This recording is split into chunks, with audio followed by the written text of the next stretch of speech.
get some coffee real quick. Bismillahirrahmanirrahim. Alhamdulillahi Rabbil Alameen. Wa salatu wa salamu ala Sayyidina Muhammadin wa ala alihi wa sahbihi ajma'een. Amma ba'd. So in our last lecture, we talked about the pre-immigration to Medina, and we went on to tell a lot about what the Prophet ﷺ was going through, and Musab ibn Umair and the conversion of all the Muslims that came from Medina, which is now known as Yathrib, and at some point the mass conversions that took place, and the Prophet ﷺ looking for a new base. He was looking for this new base, and he finally found one, right? Now we're starting part 2 on that, inshallah. So the pre-immigration to Medina. So the Prophet ﷺ says to the Aus and the Hazraj when they came. So to give you a little bit of a backstory, the Aus and the Hazraj came is on the last third of the night to go to last third of Hajj and the third of the night. Last day of Hajj and the third of the night he went, and he gathered everybody around and told them to meet at that day, and they came and they secretly all snuck out their tents to go see him because they're going to do a treaty, and this is a treaty to finally establish what's happening now. The Prophet ﷺ was being persecuted in Mecca, and it's time for him to go to a new land. This is Hijrah. He's about to go Hijrah, right? So the Prophet ﷺ says we should meet up in the last third of the night on the last night of Hajj, right?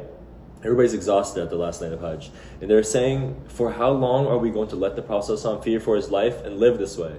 And this was narrated by Jabir ibn Abdullah. He was saying, how long are we going to have him live this way in his life? It's not good. Why? This is the Prophet Rasulullah. How long are we going to have him live like this? We need to do something. Ka'ab ibn Malik said that when he went for Hajj, we hid our Islam from our pagan relatives. And this was the Hazraj, right? We all agreed to meet in a place in the last third of the night. They snuck out one by one to not arouse suspicion. Then the Prophet ﷺ came with his uncle Abbas. So the Prophet ﷺ came with his uncle Abbas, and went to all of them, right? And Abbas, who was still a pagan, right? Now we go back to Jabir's version, right? Jabir ibn Abdullah's version. And he said when his uncle Abbas came, so Jabir is saying this now.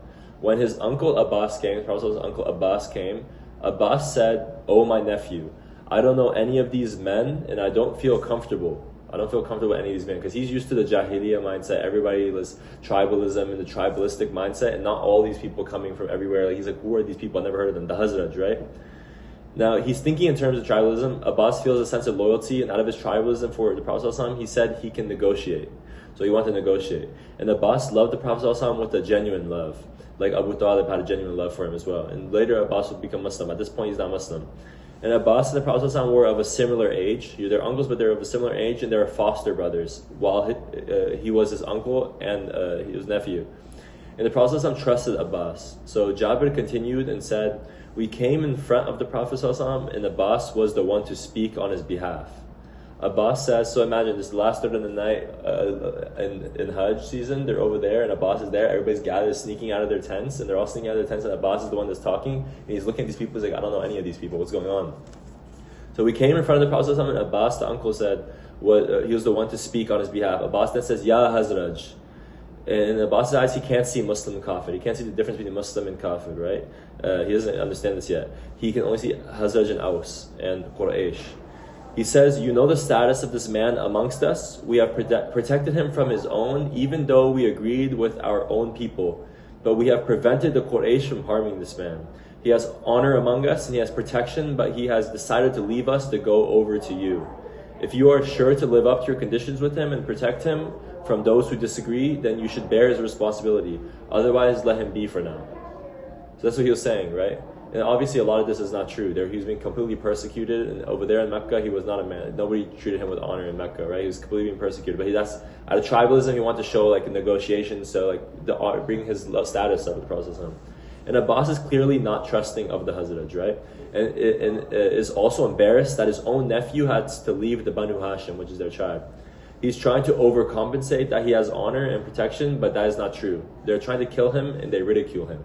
He doesn't have honor, you know? And the Muslims reply back to Abbas saying, oh Abbas, you have spoken.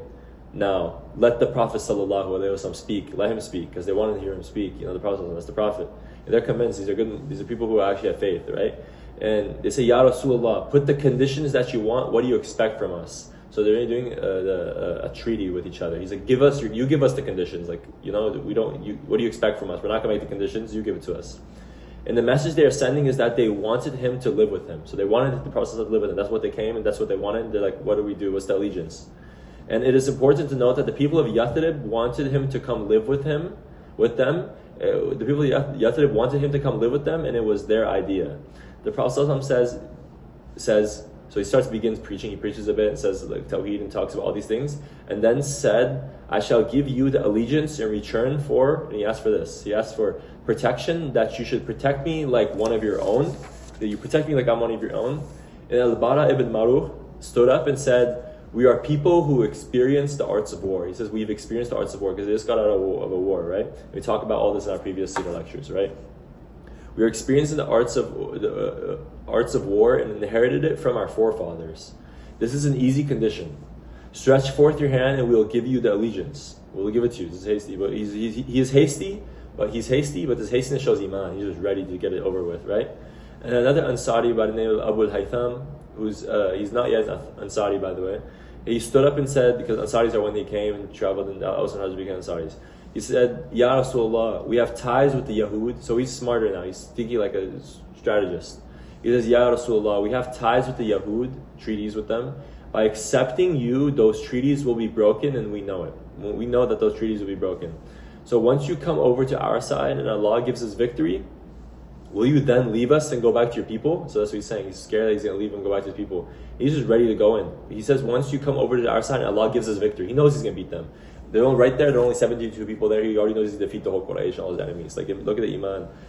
He says, will you then leave us and go back to your people? So he's a smart man. The Prophet smiled and said, no. This is an extremely elaborate phrase in Arabic, extremely good in Arabic, but we're going to say it in English. He said, no, my blood is your blood and my destruction is your destruction. In Arabic, sounds completely better. He says, my blood is your perfect record. But then it will show the change in angle. Huh? It will show the change in angles, Yeah. Like how it was here, then it was there. It's okay. It is what it is. Hey, bro, look at this setup, man. The whole thing. It's recording. Blur my background. Okay, we're not gonna blur the background. This is good too. Here.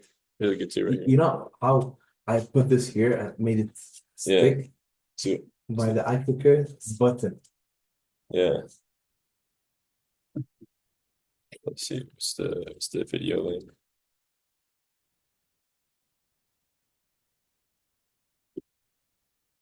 Okay. Then we'll continue like this. Sorry, the phone ran out of storage. Everybody has storage issues in today's age. It's so funny. It happens to me too. So we're gonna be recording on my laptop, inshallah. Worse quality, but the content is still good, which you all should tune into, inshallah. So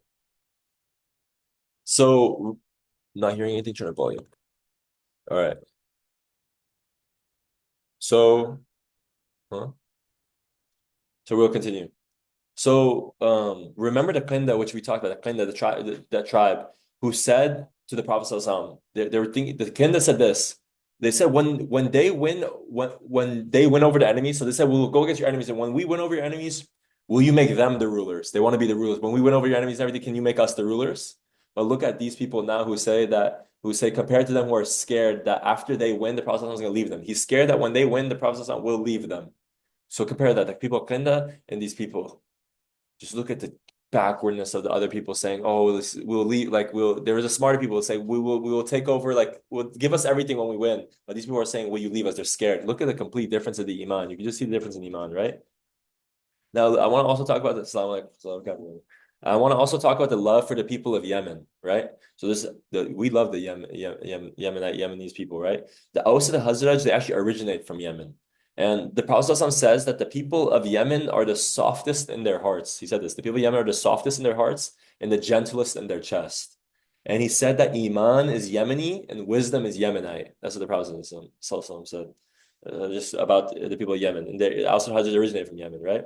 And they said, "Oh, Messenger of Allah, I'm ready. Like, I'm ready. What is the allegiance? What is the phrase we should give? Like, tell us." The Prophet ﷺ said that, and imagine it's in the middle of the night, dark in the valleys and the deserts, just completely dark. Just them. Imagine, I want you to live in this moment. Tents, everybody's asleep, tired from the last day of Hajj. They're all just there, gathered, sneaking out of their tents, 70 of them. Prophet ﷺ saying these things, and they're saying, "Oh, Messenger of Allah, I'm ready. What is the allegiance? What is the phrase we should give?" Imagine you're in that moment. It's quiet, it's super tense environment. Like the Rasulullah Sallallahu Alaihi Wasallam's there, Abbas's uncle is there, treaty, like in the middle of the night, like sub-secret, like stuff, right? He says, "What is the allegiance? What is the phrase we should give?" The Prophet Sallallahu Alaihi Wasallam said that you must give the allegiance that you hear and you obey in ease and in difficulty, and that you spend your money in the way of Allah subhanahu wa ta'ala, and that you command the good and forbid the evil, and that you speak the truth no matter what the consequences, and that you will help me when I come to Yathrib.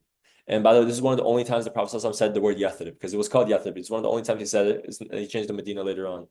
Just like you help your own family, just like you help your own wife and children, he wants to be helped like that. These are the conditions which the Prophet ﷺ gave, right? Now, once the Prophet ﷺ said this, so this is, he said his allegiance. He said the allegiance. And once the Prophet ﷺ said this, a voice cried out. You hear a voice crying out. And the voice and said, the voice cried out and said, what is in it for us? The voice said, what is in it for us? And the Prophet ﷺ said the one word they wanted to hear. This is the one word they wanted to hear. And he said, what? Al-Jannah is exactly what he said. Al-Jannah. I can't give you any money. I can't promise you fame and fortune, but paradise, it will be yours. Now they all went to give the bayah to the Prophet ﷺ, and before anyone could embrace the Prophet ﷺ's hand, Asad ibn Zurara, and he's the one who's housing Masab, right? He's housing Musab. He's housing Musab right now, right? And he held his hand down. He held his hand down and said, "Wait, calm down, O people of Yathrib." So he's holding the Prophet's hand, right, down before he shakes anybody's hand. He says, "Wait, calm down, O people of Yathrib. We haven't traveled all this distance and undertaken this long journey, except that we know that this man is the messenger of Allah. We came here for this reason. We know this. Like, this is known. It's a fact. And once his people expel him, then you will be asking for war. And if you are ready that your necks meet swords, then go and give him the oath of allegiance, and realize that the best of you will be killed, and fathers will lose sons, and sons will lose their fathers, and you will cause death amongst yourselves by accepting this." Like, I want you to realize, we know he's the messenger, we came for this reason, but when you accept it, just know this is coming with it. Know that. If you're prepared to do this, then give him the oath. If not, he's holding Prophet's hand while saying this, holding them, making sure all of them are straight. If not, if you are prepared to do this, then give him the oath. If not, then stop now, because perchance Allah will forgive you because you didn't give the oath. And this is not a joke. This is the last chance they have. They're about to change their entire futures. There's a whole future change. And now we know so many are going to die. So many of these them are going to die. Like, you're changing futures. Wars are about to take place. Revolutionary change is about to take place. You and me were Muslim today because of this. Allahu Alam knows best, but because this is your indications, in worlds changed in such a small time, it changed and dispersed. Look at the Muslim Ummah today. Started from something so small, it's allegiance. In the middle of the desert, out of nowhere, in the valleys, dark, Islam spread there. That's where we originated. When we look at the pinpoint, that's where it started. Not started, but it's a very good starting point for all this stuff, right? Now they said Asad ibn Zurara, the one housing Musab ibn sorry, I'm forgetting his father's name right now. Then they said Musab ibn Umair, I think. But they said, Asad, you have spoken enough. Get your hands off the Prophet ﷺ. We want to put it and give the bayah. Get your hands off of him.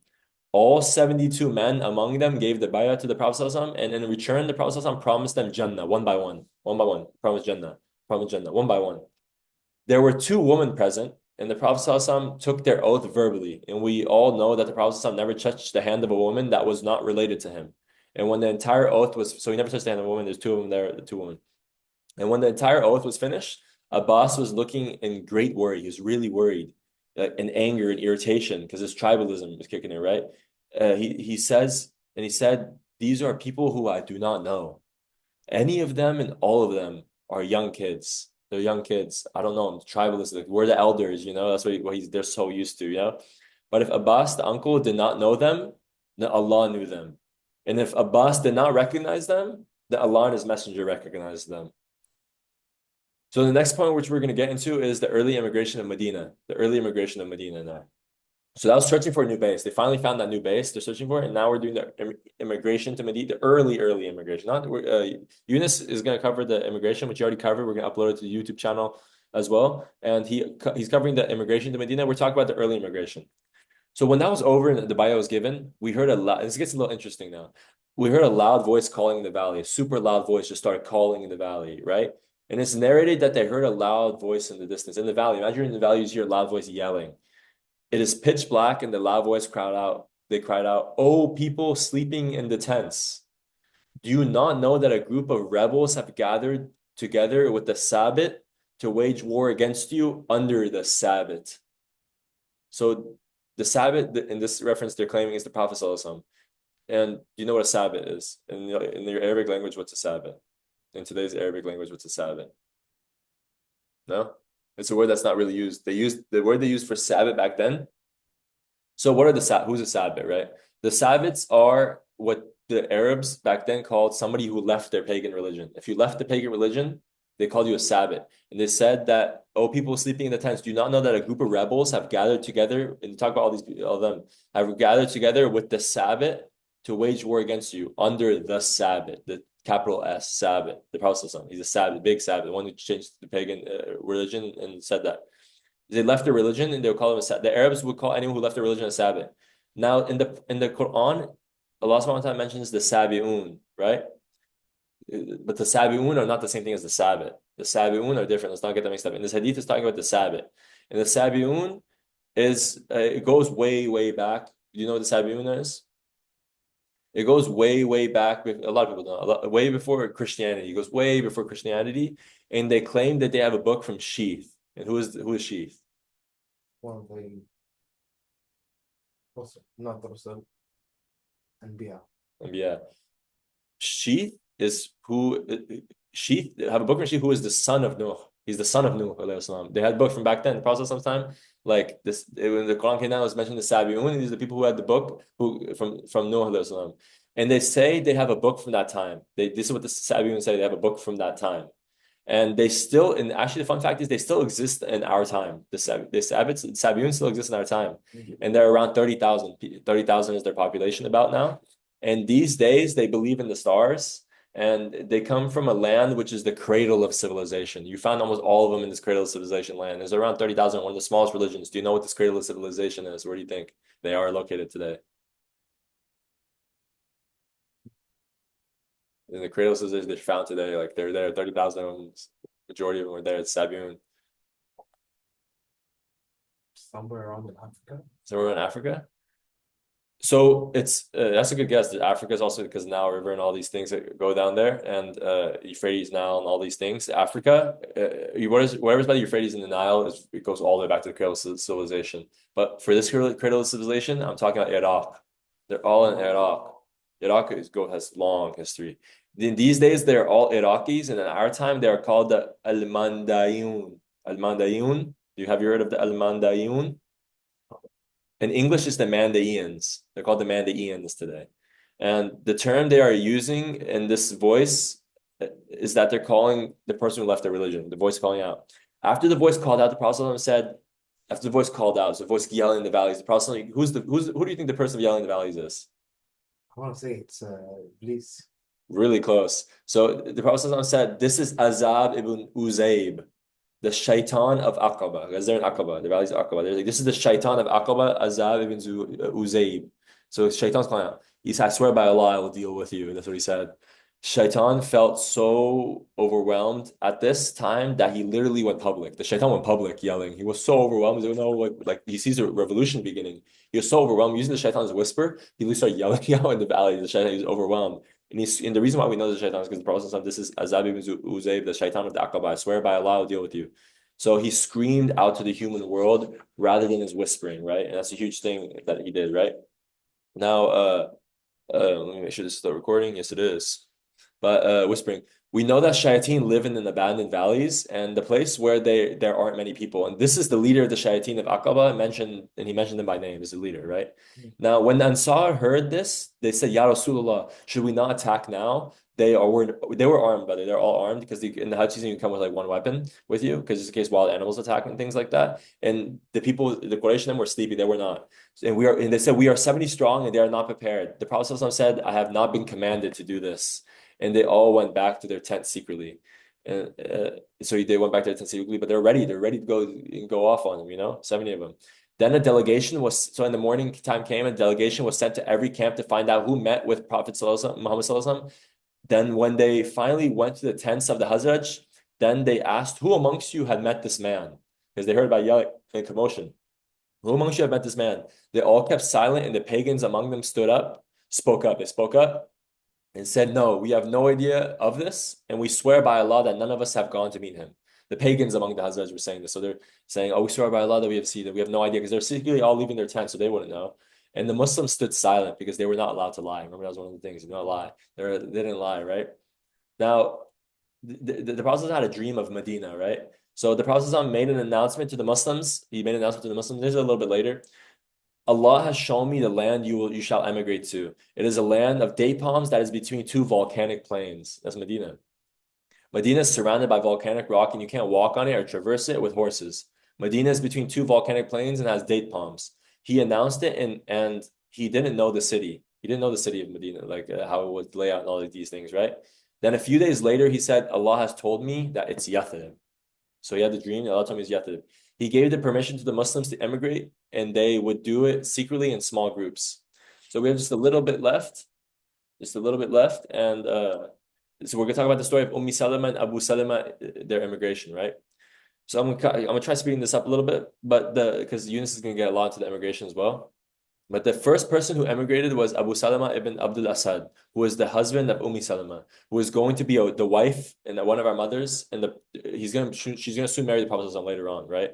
Abu Salama, which is the husband at this moment, wasn't from the Quraysh, and Salama was from the Quraysh. Sometimes a man will leave his tribe and leave with their wives' tribes, right? A wife's tribe. He was an Arab, but not a blood Qurayshi, so he was persecuted more. So he's persecuted more than the regular. So then an incident happened, and they came back and began to stay.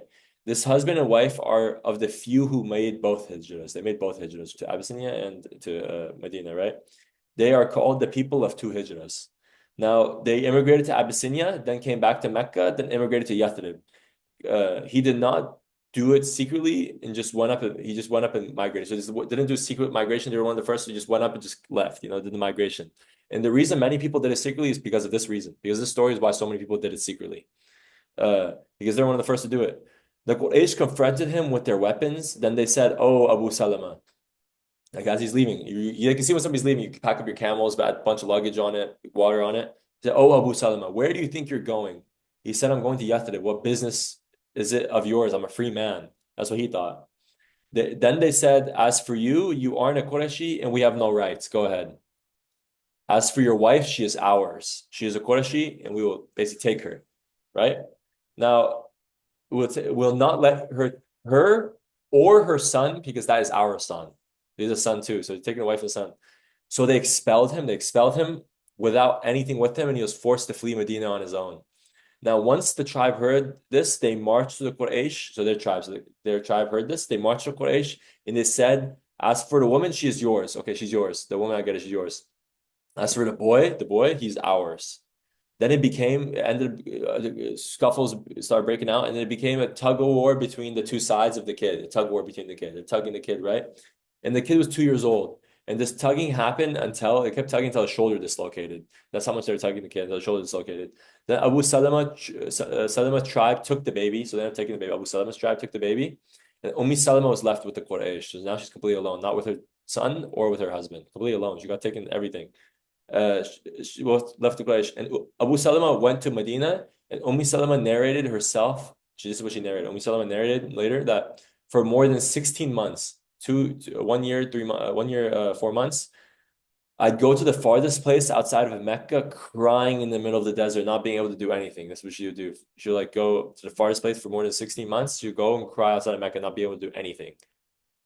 Now, finally, her cousin felt bad. Her cousins started feeling bad, man, and asked to just give this young lady her son and let her go to her husband. Why? Just let her go to her husband. Let her be happy. What are we doing? And they finally let her. And she went to the desert alone. She finally got her son. They gave her son. She finally went. She just was tired. She just left. She went to the desert alone, putting her trust fully in Allah, disappeared into the desert. So she says, by the time she went to Tanim, she met Uthman ibn Talha. He's not a Muslim at this time. Coming back from one of his expeditions. So he's coming back from an expedition. It was dangerous for a girl to be out alone. And Uthman says, what are you doing? She says, I'm going to my husband, Abu Salama. So he says, you are all alone. Then she says, I have no one. I have Allah subhanahu wa ta'ala. That's all I have. Then Uthman says, this won't be. this won't be. I will take you. This won't be. I will take you. Then Salama says that I don't think there is a more noble gentleman amongst all the Arabs other than Uthman ibn Talha. I don't think there's a more noble one than him. She's narrating this later on. She said that there's no more noble man than him. So for this reason and more, he walked the entire way and he led the camel with his hand from Mecca to Medina, and he did not say a word. He didn't say a single word to Salama. He didn't say a word. He just led the camel and just had her sitting on the camel. He walked all the way to Medina, right? And that's a long walk, right? And he did not say a word to me. But when it was time to stop, he would tell the camel to come down. He would tell the camel to come down, and he would go forward and turn his back when they would get off. So he doesn't see like whatever she's wearing go lift up or anything like that. He turn back when they get off. And when they would go down, she would sleep under the tree and he would sleep by the camel. So she sleep under the shade, he would sleep by the camel, right? So in different places, all the way from Mecca to Medina. All the way from Mecca to Medina, they were doing this. He was walking with the camel. It's pretty tough. And finally, when she could see the houses of Yathrib, she could see the houses. He said, this is what Uthman ibn Talha said. He said, your husband is over there. And he then let me go on the camel. He gave the camel to her. He's like, here, like, go ahead. Your husband's over there. Give it time. He walked all the way back. That's a trek right there.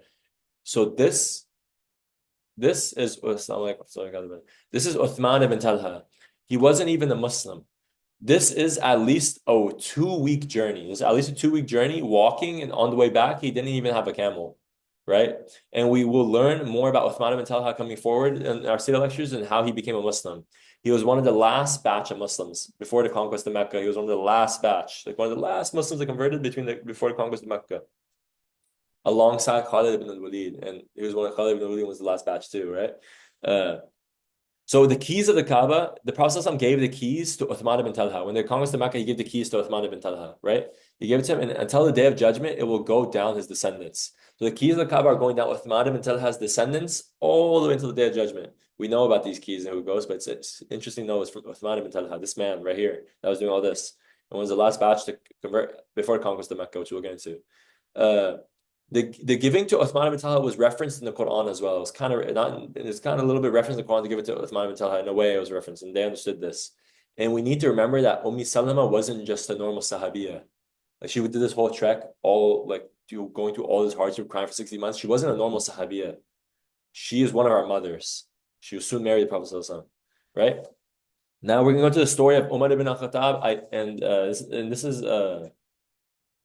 This is the last story we're gonna get into, inshallah. We're gonna get to the story, and I'm sorry, it's very academic. We get very academic with this and every single thing. We don't skip the steps, we go very deep into it. So the story of Umar ibn al-Khattab, Ayyash, and Hisham. We're going to these three together. So they all plan to meet up and leave, right? To go to Mecca. They all planned they all plan to leave, right? And they said you are there, or they said you are there or you are not at that point in time. If you're not there at that point in time to leave, so they set up a date to leave. You're gonna have to go without you. Like we don't know how to. Somebody can catch you. We don't know. We're gonna have to leave. Hisham didn't show up. So Hisham didn't show up at all. And then so Ayyash and Umar ibn al-Khattab were the ones to migrate to Medina, right? They're the ones to migrate. So because Hisham didn't show up. And by the time they got there, so they went to Yathrib, Medina, Abu Jahl and his brother were Ayyash's half brothers. So Abu Jahl is half brothers with Ayyash, right? So they're half brothers, right? Abu Jahl and his brother were Ayyash's half brothers. And they shared a mother but different fathers. So they had the same mother but different fathers. So Abu Jahl and his brother, and remember, Prophet ﷺ,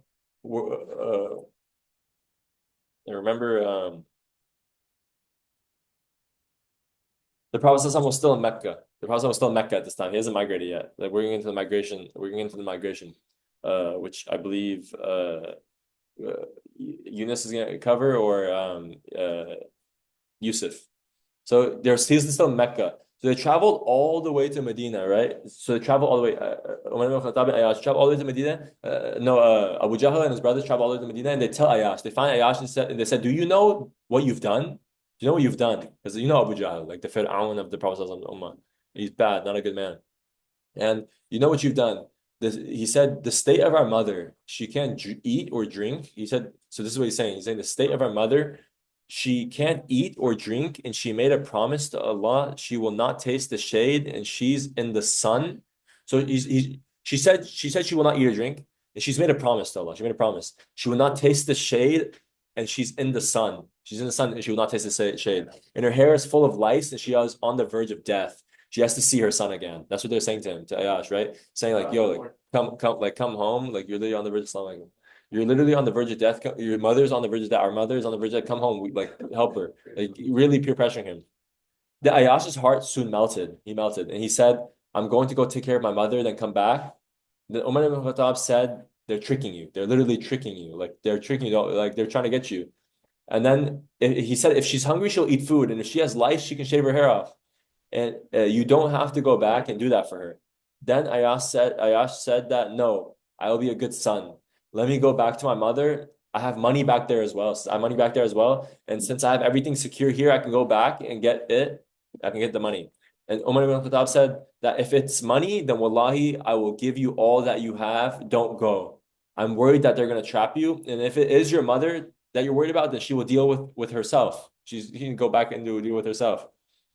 They look at the brotherhood of Islam, right? He said he's going to give the money. He said he's going to give the money, and he's going to give all of his money, right? And he is this is the brotherhood. Like his brothers are coming to go there and like tell him about all these things to bring him, and soon you'll know what happens. You're gonna know what happens. Were they being real, or were they not being real? And Umar ibn Khattab said, "I will give you my camel. I will give you all my money. Like I'll give you all these things. Like I'll give you money if that's what you need. That's the brotherhood of Islam. Like So they're gonna try. He said. And then when it said that if it is money, wallahi, I'll give you all that you have. Don't go. I'm worried that they're going to trap you. And if it is your mother, then she will deal with herself, right? So they kept insisting. And Umar ibn Khattab said, if you're going to go, okay, fine. If you're going to go, because he was already ready to go, his heart melted. He's like, if you're going to go, then take my camel. I'll give you my camel. And if you find any treachery, then come back to Medina. And his camel is stronger and faster than Abu Jahl and his brother. He has a strong, fast camel. Because Umar ibn Khattab was a high-ranking man in Mecca. He had that stuff. Now, again, this is the bond of Islam. So, and when they're going and they're talking on their way back, Abu Jahl and his brother and Ayash went on their way back, they're joking and he lowered his guard and they're making these jokes and forgetting about everything. All these things are joking, making these jokes, right? And talking to each other. And they're forgetting about everything. And they say to Ayash that they tell Ayash, our camels are tired, right? Our camels are tired and if they can ride his camel, right? They say that when they they say that my camel's really tired. Like, let's ride your camel. You have a strong camel. I'm going to give you a strong. Let's ride yours. Let my camels rest and let's ride yours in the meantime, because the camels carry weight, right? And so he believed this, right? So he believed this and brought the camel down. So he let the camel go down because it's strong. He brought the camel down, and as he's bringing the camel down, Abu Jahl and his brother jumped him. They jumped on top of him, tied him up, and made him a prisoner. They really tied their own half-brother and made him a prisoner, right? And they carried him back to Medina as a prisoner. They carried him all the Mecca. They carried him all the way back to Mecca as a prisoner, and marched him around Mecca. Literally marched him around Mecca with the camel, and marching him, walking back as a prisoner. His own half-brother as a prisoner. And they share the same mother. The mother, like, what? They carried him as a prisoner, and then as they're walking around as a prisoner, taking him around, they said, this is how we treat our fools. This is what they're saying. They completely tricked him. Umar ibn Khattab was right. Then he discovers that Hisham, so soon he realized that Hisham, the one that they were supposed to meet up with in the beginning that didn't make it, they realized that Hisham, who they're supposed to meet with, was captured already. So he was actually captured, so he couldn't make it. And they set up a prison for just those two. So he was already in prison. They put those two in the prison. So they're just in the prison, right? So now they're just chilling in prison. And when the Prophet migrated, his first dua qanut, when he was migrated, his first dua qanut was about Hisham and Ayash. He was making Hisham and Ayash, like making dua and many other things for the Muslim Ummah. And he said, oh Allah, save Hisham, oh Allah, save Ayash, etc. Then he was asking the Muslims, who will volunteer to save Ayash? Who's going to volunteer to save Ayash? So he would always ask, who's going to volunteer to save Ayash? Who wants to save him? This means walking into the lion's den. You're literally walking into the lion's den, right? Now, nobody wanted to do this. Nobody wanted to do this. Like, oh man, well, we're leaking onto white eyes. How am I going to save him? Like, what? Nobody wanted to do this except for a man by the name of Al-Walid ibn Al-Walid. And he is the brother of Khalid ibn Al-Walid. So at this time, Khalid ibn Al-Walid wasn't a Muslim. So he traveled in the middle of the night. So he traveled in the middle of the night, and Allah blessed him to find out where this dungeon was. So Allah blessed him, gave him where the dungeon was, so he found it. Where the dungeon was, and he broke into it. He broke into the dungeon, and he cut the bonds of Ayash. So he broke into that dungeon, he cut Ayash's bonds, right? And Hisham was saved as well and rescued. And he rescued them and brought them back to Medina. So he rescued them and brought them all the way back to Medina, right? Now, imagine this. This is literally like a movie. This is like a movie. But this is real stuff that happened in our world leading up to how we are today, how the Muslim Ummah was created to who we are today, to comfortably just get Phil's coffee and do these things, go study with our friends, guys lay floor, laugh, make jokes. That's how it started. The vigilante movie stuff. This is the real stuff that happened in our world, like a vigilante story. The both of them became like, by the way, the both of them, Hisham and Ayash, they became very, very good Sahaba. They became very good Sahaba. And Hisham was a very, very brave warrior who died fighting against the Romans in the Battle of Yarmouk. So later he became died in fighting against the Romans in the Battle of Yarmouk. So like a big lesson which you can really like think about is like the early Islam happened to this such like from like look think about how it happened. It happened from like hardships. It happened from hardships, and so once it happened from hardships, you see how much was changed, right? It started from nothing and it went into something which is really big in the world in which we live in today. It's everything that constitutes the world that we live in today, but it started with these vigilante stories. It started with these stories which you can make movies about, and that is how our Islam started. Do you have any questions? No questions? Well, that is all. Inshallah, Yunus is going to be on the next part. This is all going to be on the YouTube channel. Thank you guys for joining, inshallah. The next one is a good one as well, inshallah. Assalamu alaikum wa rahmatullahi wa barakatuh.